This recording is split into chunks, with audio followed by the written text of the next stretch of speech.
Welcome to this explainer. Seriously, how does a sleepy little pearl diving village completely transform into a trillion-dollar real estate hub in just a single lifetime? Today, we're looking at a story of relentless vision, extreme agility, and honestly, a total refusal to just settle for the status quo. If you want to understand how massive generational wealth is actually engineered and sustained, well, there's probably no better masterclass out there than the absolute meteoric rise of Dubai. I mean, think about it. Just a few decades ago, Dubai was pretty much just an unforgiving stretch of desert. No glittering skyline, no crazy luxury lifestyle, and definitely zero international tourists flocking in for a vacation. Fast forward to today, and it's this massive global epicenter of wealth, right? It's all about ultra-luxury living and a totally exploding modern economy. It is a complete 180-degree shift that literally almost defies economic gravity.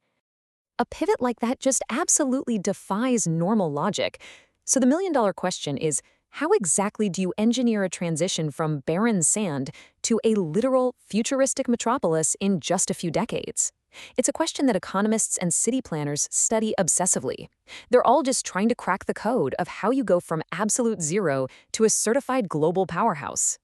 Now, most people instantly jump to the easiest assumption, right? They think, oh, they just struck oil. And yeah, sure, while it's true that oil was a catalyst, here's the crazy part. Dubai's reserves were actually tiny compared to its neighbor Abu Dhabi. If Dubai's leadership had relied purely on hitting the geological jackpot, the glittering city as we know it today simply would not exist. No way. The truth of the matter is, the leaders of Dubai recognized really early on that their modest oil reserves had a strict expiration date. They basically knew that within a few generations, the wells were going to run dry. And this realization forced a massive do-or-die pivot. Yes, the initial oil revenue was a fantastic spark, absolutely crucial, but the absolute truth is that it was only ever meant to be the beginning of the story. Instead of just resting on their laurels, which, let's be honest, is a trap that so many resource-rich nations predictably fall into, they treated their early oil revenue strictly as seed capital.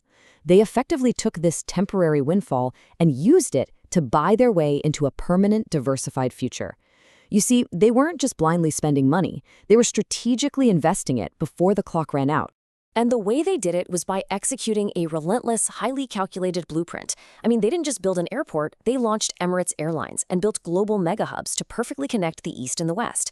They literally dredged the ocean to engineer ultra-luxury real estate islands completely from scratch. They built the massive Jebel Ali port to dominate global trade and set up these sprawling, tax-free business zones just to lure in massive international corporations. They essentially diversified their entire economic portfolio all at once.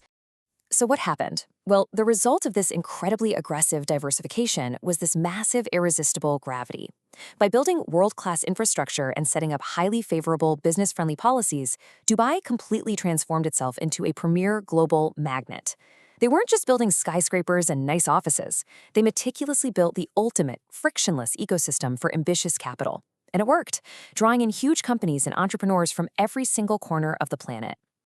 To really grasp the sheer scale of this pivot, you just have to look at the foot traffic today. We are talking about millions upon millions of tourists flocking to Dubai annually, officially making it one of the most visited cities on the face of the earth. They essentially willed a top-tier global destination into existence through sheer ambition and foresight alone. It's wild, but it proves that you can absolutely manufacture demand if you just build the right infrastructure. So the definitive takeaway here is that this wealth, it wasn't an accident. Dubai didn't become rich by sheer luck. It thrived because it adapted so much faster than its competition. They didn't just sit around and wait for the oil well to run dry before building their next economic engine. It's a genuine masterclass in recognizing your own expiration date and actively shifting gears while you still have the momentum to actually do it. And you know, the ultimate lesson here applies just as much to massive corporations or even individual careers as it does to entire nations. Comfort is dangerous. If you depend entirely on the resources and the skills you have right now, today, your growth is eventually going to crawl to a complete halt. Exponential growth belongs exclusively to those who build for the future way before they are actually forced to. So I want to leave you with a challenge for your own life and business strategies. Are you preparing for the future before everyone else does? Are you just coasting on your current oil, whatever that temporary advantage might be for you? Or are you out there actively laying the groundwork for tomorrow? Taking a step back and answering that honestly, well, that might just be your very own blueprint for lasting wealth.